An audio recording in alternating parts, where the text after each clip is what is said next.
Everybody, my name is Adam Cohn. I'm the Vice President of Broadcasting, Marketing, and Programs here at DCMA Boston. Welcome to Cost Accounting Standards. What's new? This is your Meet the Speaker interview with Mr. Bill Walter, Managing Director at Forvis Mazars. I hope I did not butcher that name completely, Forvis Mazars. But Bill, welcome, and tell us a little bit about yourself. Well, good morning, Adam. Thanks for having me, and I look forward to seeing everybody up in Boston in a couple of weeks. A little bit about myself. I've been doing the work within the government contracting marketplace for about 40 years. Started out as an auditor with the Defense Contract Audit Agency. Many of the people who are going to be attending are aware of who that agency is. But I was there for 2.5 years, and then I started to I became a consultant, starting to help companies understand how they can work their strategy for business growth and business success and not be derailed by the cost accounting standards, the FAR cost principles, and other types of things. So I've spent a great deal of time helping companies understand the rules and how to apply them to their business acumen, their business strategies. Fantastic. What kind of got you into your field? Well, yeah, you said this was a 5-10 minute interview. We don't have enough time for that, but give us the little snippet version. When I was in high school, I wanted to be an FBI agent. Loved Jimmy Stewart and the FBI story, and talked to the FBI. They said we're hiring accounting majors and pre-law majors because of all the white collar crime. I went to Penn State, big family tradition there. Went to Penn State, got my degree in accounting, and when I talked to the FBI afterwards, it was not as exciting as the Jimmy Stewart movie made it out to be. So I talked to friends in the public accounting field, and that wasn't really exciting. I loved cost accounting. It was my favorite course at school, and I can kind of visualize how numbers move, and it's to me, that's kind of exciting. I love math. I love the numbers. And so I ended up hearing about this little agency called DCAA, auditing companies that make ships and planes and tanks and all this really cool stuff. And so I went to work with DCAA auditing companies that sold products and services to the federal government. Very cool. Switching gears here to your session, what interests you specifically about the topic you're presenting on? Well, I like history. There's a saying: those that don't understand history are doomed to repeat it. Yep. And when we do have the class, I'll ask people if they know who said that, and most people don't know who said it. But anyhow, in the world of government contracting, like I said, I understand cost accounting, and I can understand how people can manipulate numbers. So the concept behind the cost accounting standards is real simple. It's to achieve consistency in how companies account for their costs from one period to the next, and how, as a contracting officer, I can look at 3 different companies and they use similar terminology. They use similar approaches as to how they go to cost accounting. Prior to the 1970s and the 1960s, it was a heyday of numbers. People just used percentages. They came up with all sorts of things. And the cost accounting standards kind of put some general guidelines in place, curbs in the road, if you will, to help get some consistency. It didn't take away the opportunity to be creative. It just really put more consistency in place to help companies, contracting officers, others go from one year to the next. So for me, I love the numbers. I love going to a manufacturing facility and I see the plant layout and I can see the material coming in. I can see the people over here and I can see how the numbers flow through the plant into the product that's going out the door. And to me, that's really exciting. And we have 19 standards that help provide guidance to those. And then we've got 40 some cost principles in FAR Part 31 that also help go along that way.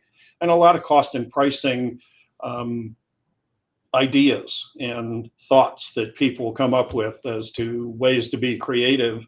And it's fun to help companies figure out what's the best way to do this, what makes the most sense today, what makes the most sense 2 years from now, what'll make the most sense in 5 years. So that's just been a passion I've had on this for a long time. I love it. So, in regards to your session, I typically ask, what can people expect to learn during the session? There was something you mentioned to me during pre-show about, CAS has been around since the 60s and 70s. It's been around forever. It's just standard stuff. So when we hear the session title, Cost Accounting Standards, What's New? What kind of caught me was what you were talking about that DCAS, about bringing in this very specific defense board, if you will, that manages just the DoD. I like that piece of it. So what can people expect to learn during the session? And why did this DCAS board, why did they come about? Okay. Well, we were talking about the 2017 National Defense Authorization Act. That one, yep. Congress was hit by a bunch of people saying, hey, the CAS Board is here. It's been an element of Congress. It has been not doing anything for years. The accounting rules are changing, everything else is changing, and the DoD is constantly being hammered to try to get stuff moving forward so companies don't mind working with the Department of Defense. One of the areas that is looked at to say, hey, we've got a challenge here. People don't want to work with the Department of Defense because they've got these very arcane rules. And the cost accounting standards, I don't think they're arcane. I think how auditors interpret them can be arcane. But the standards are in place, and they're old. They were put in place in the 80s, and GAAP has changed significantly. A lot of other things have changed significantly. Contractors are raising hand, contracting officers are raising their hand. So Congress said, hey, we're going to put this DCAS into the National Defense Authorization Act, and we're going to tell the Department of Defense to do your thing with the cost accounting standards. And then you'll give advice and recommendations to the CAS Board. You'll interpret how CAS works for government for defense contractors. And as at the same time, that National Defense Authorization Act told the CAS Board, you got to get your act together. Mm-hmm. And so finally, they did get all the members of the CAS Board together. They issued a staff discussion paper on some of these, making GAAP align with the cost accounting standards, or making the cost accounting standards align with GAAP. And a couple of years later, they said, okay, we really don't need the DCAS board because the Cost Accounting Standards Board has been reinvigorated. And hooray. They've issued several staff discussion papers. They're engaging with industry. They're engaging with academia. They have a full board that has met several times. Since 2019, they've been meeting. There was a hiccup during the COVID period. They had to get a new industry member. They had to get a new university institutional educational member. And once they got those two members in, they had the full CAS board aligned once again. And they started to issue more staff discussion papers on trying to align CAS with GAAP. They've currently proposed getting rid of 4 of the cost accounting standards, 4 of the 19, because the GAAP has evolved over the past 3 decades, that they're saying, oh, we can rely on the definitions and the requirements in GAAP. We don't need to have special cost accounting standards for these 4 topics. Mm-hmm. And they're looking at the remaining 15 standards to see, what can we do to align these? Can we simplify this so it's not as much of a roadblock? So there are a number of activities that the CAS board has undertaken over the past few years.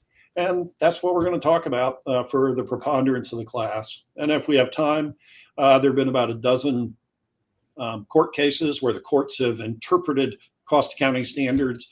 And so if we have enough time, we'll go through some of those court cases as well. Fantastic. Is there anything else you'd like to share?